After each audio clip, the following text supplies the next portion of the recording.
नमस्कार,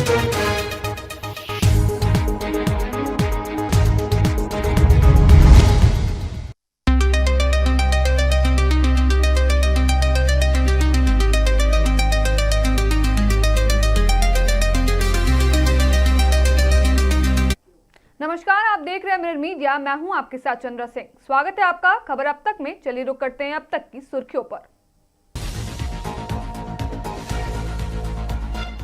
राजमहल में ज्वेलर्स दुकानदार से लूट, रास्ते में रोककर मारपीट की, बैग छीना, फायरिंग कर फरार हुए बदमाश।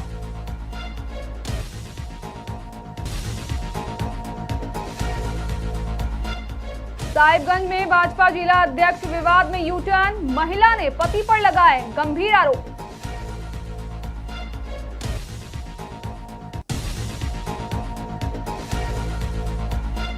देवघर में आरोग्य दूतों का सम्मान, स्वास्थ्य जागरूकता में योगदान को मिली सराहना।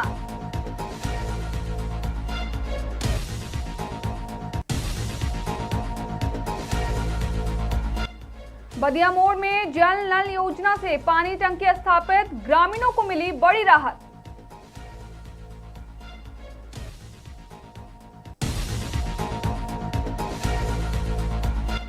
रामनवमी पर भक्तिमय हुआ देवघर, बाजारों में दिखी भव्य सजावट, पूजा सामग्री की दुकानों पर उमड़ी भीड़।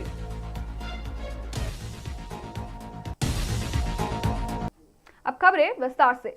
साहिबगंज के राजमहल थाना क्षेत्र में एक बार फिर अपराधियों का दुस्साहस देखने को मिला है। मंगलहाट स्थित यूनिक शकुंतला ज्वेलर्स के संचालक गौतम स्वर्णकार के साथ बीती रात करीब 8 बजे बड़ी लूट की वारदात को अंजाम दिया गया।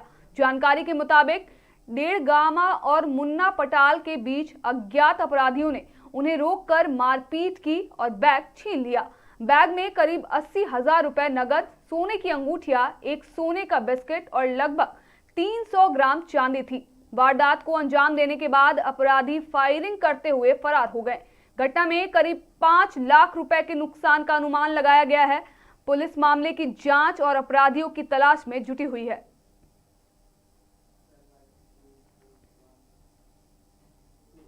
साहिबगंज में भाजपा जिला अध्यक्ष से जुड़े विवादित मामले में आज बड़ा यूटर्न देखने को मिला। जिस महिला का नाम इस पूरे मामले में जोड़ा जा रहा था, वह खुद अपने बेटे के साथ थाने पहुंची और सभी आरोपों को खारिज कर दिया। महिला ने साफ तौर पर कहा है कि भाजपा जिला अध्यक्ष गौतम यादव के साथ उनका कोई गलत संबंध नहीं है और दोनों के बीच सिर्फ जान पहचान है। महिला ने अपने पति मोहसिन मियां पर ही गंभीर आरोप लगाते हुए उन्हें मानसिक रूप से बीमार बताया।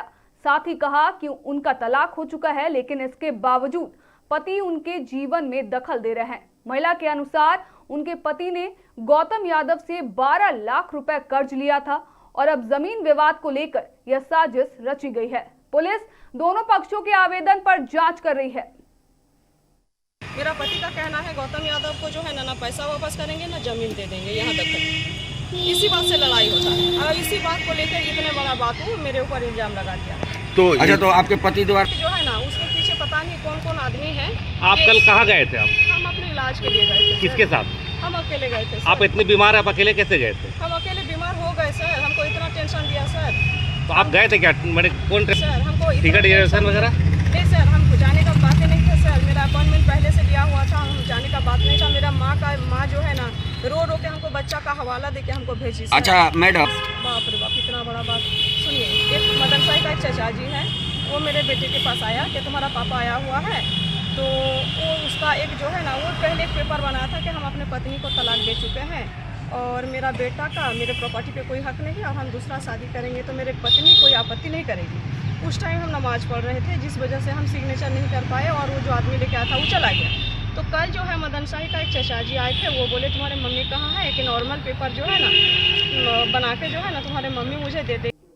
देवघर में स्वास्थ्य सेवाओं को जन जन तक पहुंचाने में अहम भूमिका निभाने वाले आरोग्य दूतों के सम्मान में एक भव्य समारोह का आयोजन किया गया। इस कार्यक्रम में जिले भर के विद्यालयों से आए शिक्षक और आरोग्य दूत शामिल हुए। उत्कृष्ट कार्य करने वाले आरोग्य दूतों को प्रमाण पत्र और स्मृति चिन्ह देकर सम्मानित किया गया। अधिकारियों ने कहा कि आरोग्य दूत गांव-गांव जाकर लोगों को स्वास्थ्य के प्रति जागरूक करते हैं और सरकारी योजनाओं का लाभ दिलाने में अहम भूमिका निभाते हैं। सिविल सर्जन ने कहा कि बच्चों के माध्यम से समाज में फैली कुरीतियों को दूर करने का प्रयास किया जा रहा है। कार्यक्रम में सभी को आगे भी इसी तरह सेवा करने के लिए प्रेरित किया गया।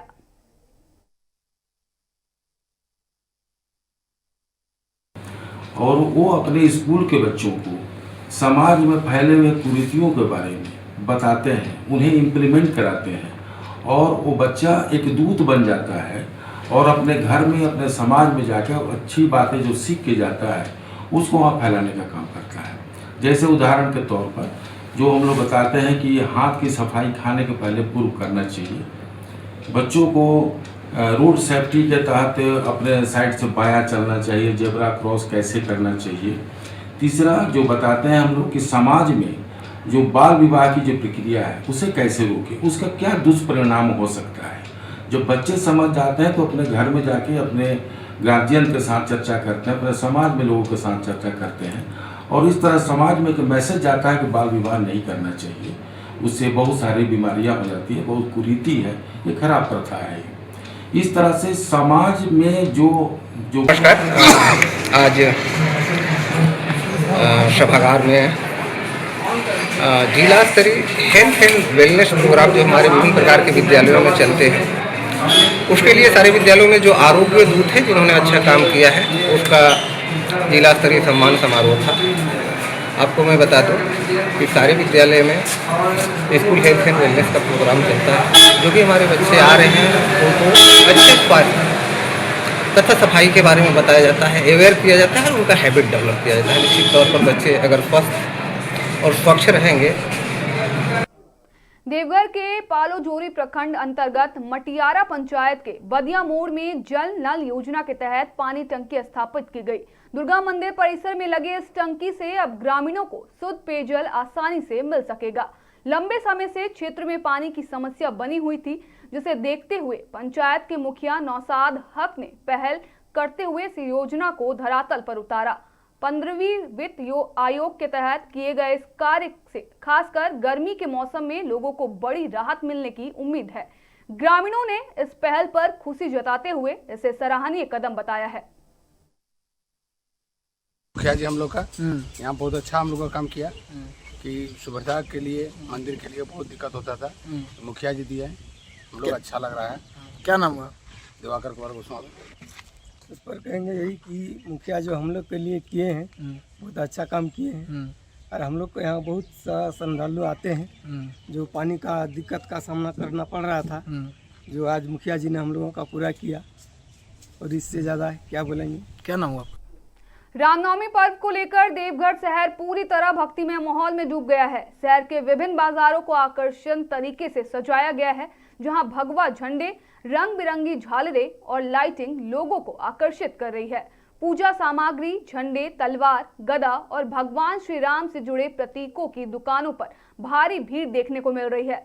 श्रद्धालु पूरे उत्साह के साथ पर्व की तैयारियों में जुट गए हैं। दुकानदारों का कहना है कि इस बार रामनवमी को लेकर बाजार में अच्छी रौनक है और बिक्री भी बढ़ी है। वहीं प्रशासन ने भी सुरक्षा के पुख्ता इंतजाम किए हैं ताकि त्योहार शांतिपूर्ण संपन्न हो सके। देवघर में हर ओर जय श्री राम के जयकारे गूंज रहे हैं। में तो थोड़ा डाउन आई है देश को लेके, महंगाई को लेके, लेकिन अभी तक जो बिक्री जैसा हो रहा है अभी बराबर में चल रहा है, ना ज़्यादा नुकसान ना ज़्यादा कम है। तो जैसे कि आप झंडा देख रहे हैं, आप जो है लगाए हुए हैं बहुत सारे, तो किस प्रकार का मतलब किस टाइप का आपके पास है? देखिए हमारे पास आप स्टार्टिंग प्राइस जाइए तो 10 रुपये से स्टार्ट है और हाईएस्ट में जाइए तो 400 तक है। जितने भी हैं लो कॉस्ट के भी आ रहे हैं वो भी लेके जा रहे हैं, कुछ के बड़े भी आ रहे हैं वो भी लेके जा रहे हैं। एवरेज में मोहल्ला को देखते हुए रेट तय किए हुए हैं, जिस आधार पे सारे हम छोड़ रहे हैं। देवघर के मधुपुर प्रखंड कार्यालय में पीडीएस दुकानदारों की एक महत्वपूर्ण बैठक आयोजित की गई। बैठक की अध्यक्षता प्रखंड खाद्य आपूर्ति पदाधिकारी राजकुमार महतो ने की, जिसमें सभी जन वितरण प्रणाली दुकानदार शामिल हुए।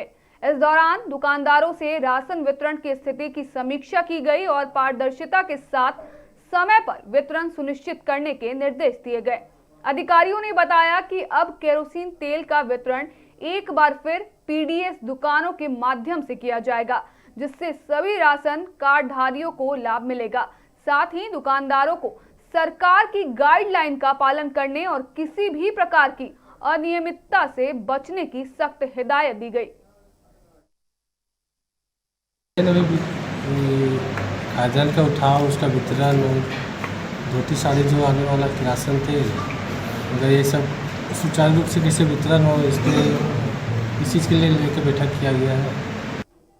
उपायुक्त आदित्य रंजन, वरीय पुलिस अधीक्षक प्रभात कुमार तथा एसडीएम लोकेश बारंगे पुराना समाहरणालय भवन में मॉडर्न रिकॉर्ड रूम के अतिरिक्त कमरे का फीता काटकर उद्घाटन किया। उद्घाटन करने के बाद उपायुक्त ने बताया कि राज्य सरकार द्वारा इस भवन के ग्राउंड फ्लोर पर एक बड़े हॉल का जीर्णोद्धार कर मॉडर्न रिकॉर्ड रूम के अतिरिक्त कमरे का निर्माण किया गया है। इसमें जमीन से संबंधित सिविल कोर्ट, उपायुक्त सह जिला दंडाधिकारी का कोर्ट, अपर समाहर्ता अनुमंडल, DCLR, DLAO कोर्ट के अलावा सभी अंचल के कोर्ट के मामलों के रिकॉर्ड सुरक्षित तरीके से रखे जाएंगे।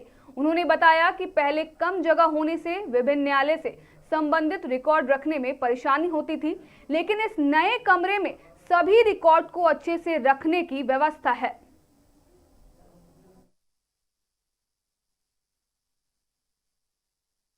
डिस्ट्रिक्ट में लैंड रिकॉर्ड्स के लिए तो रिकॉर्ड रूम है और पर्याप्त मात्रा में है, रिसेंटली वेरीफाइड भी है। सब लोग लगा लो इधर साजी को लैंड रिकॉर्ड्स के लिए रिकॉर्ड रूम है और पर्याप्त मात्रा में उसमें जगह भी है।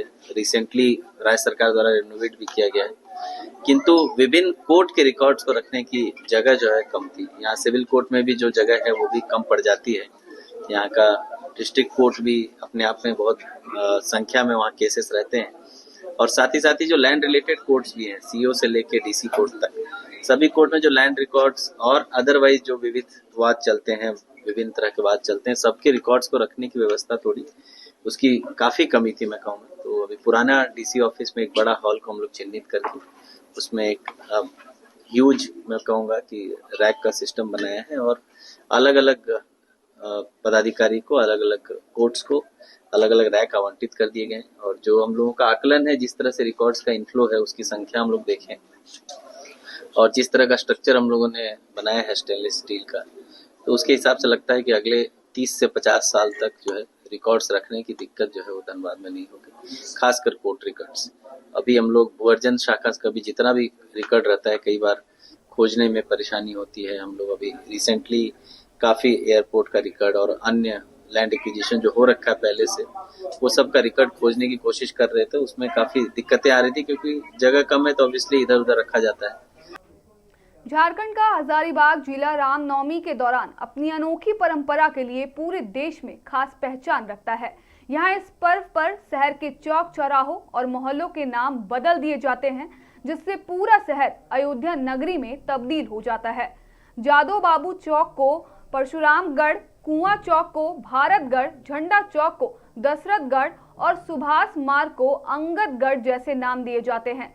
यह परंपरा करीब 100 वर्षों से चली आ रही है, जिसे आज भी पूरे उत्साह और श्रद्धा के साथ निभाया जाता है। रामनवमी के मौके पर निकलने वाले भव्य जुलूस में लाखों श्रद्धालु शामिल होते हैं। खास बात यह है कि नई पीढ़ी भी इस परंपरा को आगे बढ़ा रही है, जिससे हजारीबाग की यह विरासत आज भी जीवित है। कितने स्मूथली और कितना प्लान तरीके से चीज़ों को किया जा रहा है, और आज विशेष रूप से हम लोग यही देख रहे थे कि रामनवमी के दिन कई जुलूस निकलेंगे, तो मंगला में भी उन चीज़ों को जो हम लोग रामनवमी में करने वाले हैं, उनको आज के दिन लगा के और किस तरीके से चीज़ें चलेंगी उसका हम लोग एक तरीके से ड्राई रन करा के देख रहे थे। जैसा कि जिला प्रशासन और जो जिला पुलिस के द्वारा इस बार सभी जुलूस के साथ GPS भी लगाया जाएगा, तो आज भी कुछ एक जुलूस के साथ लगाया गया था, जिसको बेसिकली हम लोग देख रहे थे कि उससे कैसे हम लोग जुलूस को लगातार ट्रैक कर पाएंगे। तो चीज़ें इसी तरीके से चल रही हैं। सर, पिछली बार की तरह इस बार देख रहे हैं कि हम लोग हर डार्क स्पॉट पे लगाया गया है, क्या उद्देश्य से लगाया गया है इसको? लाइटिंग, चूँकि जुलूस के दौरान कई दफ़ा सिक्योरिटी पॉइंट ऑफ व्यू से जो नॉर्मल जो बिजली सप्लाई रहता है, पावर सप्लाई रहता है, उसको कट करना पड़ता है, लेकिन कहीं इससे कोई जुलूस को कोई समस्या ना हो, सुरक्षा के पॉइंट ऑफ व्यू से सब कुछ ठीक रहे, उसको लेकर ऑल्टरनेट जो पावर अरेंजमेंट है जेनसेट के माध्यम से वो किया गया है। फिलहाल के लिए इतना ही। बाकी तमाम खबरों के लिए देखते रहें मिरर मीडिया।